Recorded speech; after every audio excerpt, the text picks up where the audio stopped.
안녕하세요, 브릿지 김효정입니다. 여러분 요즘 재건축 관심 많으시죠? 이 재건축에서 가장 중요한 게 사업성인데요.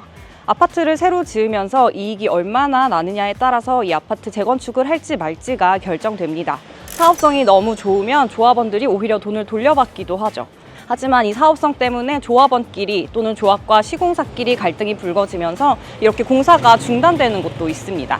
그래서 이 사업성이 떨어지는 아파트들은 아예 재건축을 시도조차 못하기도 합니다. 사업성이 없어서 이 조합원당 분담금이 수억 원씩 되면은 너무 부담스러워서 추진할 수 없게 되는 거죠. 통상 아파트 용적률이 200%를 넘으면 사업성이 떨어진다고들 합니다. 그런데 지난달에 서울시가 이 재건축과 재개발을 좀 더 쉽게 해주는 방안을 발표했습니다. 용적률이 200%를 넘더라도 재건축을 할 수 있게 돕겠다는 취지입니다.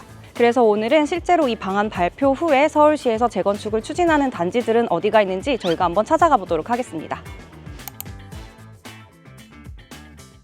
우선 서울시가 발표한 재건축 재개발 사업 지원 방안을 간단히 알아보겠습니다. 서울시는 용적률이 200%가 넘는 곳들의 현재 용적률을 허용 용적률로 인정해주겠다고 했는데요. 먼저 용적률 체계에 대해 한번 설명드려야 할 것 같네요. 용적률은 기준 용적률, 허용 용적률, 상한 용적률, 법적 상한 용적률 이렇게 4단계로 나눠볼 수 있습니다. 보통 아파트가 지어지는 3종 주거지역의 법적 상한 용적률은 300%입니다.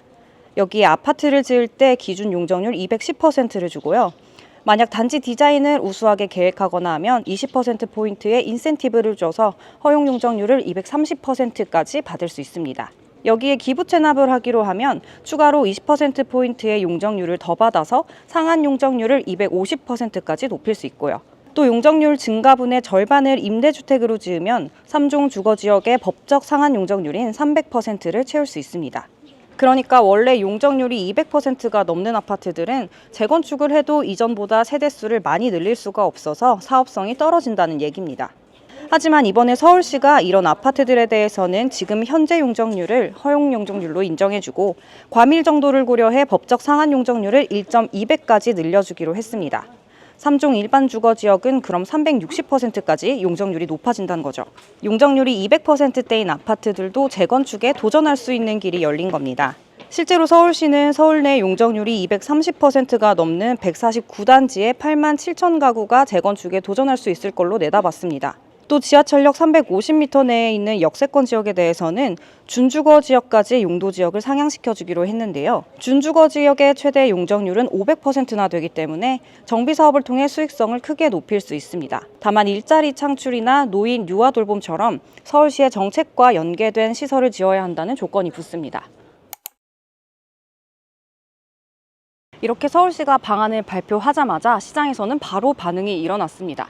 지금 보시는 은평구 불광동의 미성아파트가 대표적인데요. 불광역과 가깝고 10개 동에 1,300여 세대가 넘는 꽤 큰 규모의 단지입니다. 이 아파트는 은평구에서 처음으로 재건축에 도전했었는데요. 2020년에 2차 정밀 안전진단 절차인 적정성 검토에서 반려 결과를 통보받았다가 2년 뒤인 2022년에 통과했습니다. 하지만 재건축 진행이 속도감 있게 진행되진 못했는데 바로 사업성이 떨어진다는 지적 때문이었습니다. 이 아파트의 용적률은 227%입니다. 보시는 것처럼 연식이 조금 있는 아파트인데도 꽤나 높은 층수로 구성되어 있습니다. 최고 15층에 달하는데요. 앞서 말씀드렸던 것처럼 용적률이 200%가 넘으면 사업성이 떨어지는 걸로 판단됩니다. 그런데 서울시가 사업 지원 방안을 발표하면서 역세권 개발 사업을 통한 종상향 신청을 준비하고 있습니다. 준주거 지역으로 종상향이 돼 용적률을 최대 500%까지 높일 수 있게 된다면 이전보다 사업성이 크게 올라갈 것 같습니다. 동작구에 위치한 사당 대림아파트도 재건축에 시동을 걸고 있습니다. 이곳도 1990년에 준공돼 연식이 30년을 넘어섰는데요.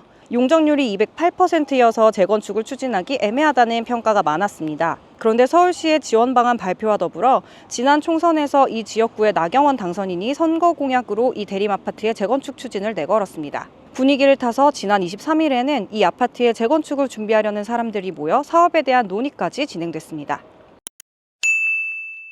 서울시의 정비사업 지원 방안에 따라서 확실히 재건축에 더 관심을 가진 단지들이 많아 보입니다. 용적률이 높아서 재건축이 어려웠던 단지들은 가뭄의 단비 같은 소식일 수도 있겠죠. 하지만 최근 원자재 값이 너무 올라서 재건축에 드는 비용도 천정부지로 치솟고 있습니다. 아무리 규제가 완화됐다고 하지만 실제로 사업성이 있을지는 더 꼼꼼히 따져봐야 될 것 같습니다. 오늘 브릿지는 여기까지입니다. 감사합니다.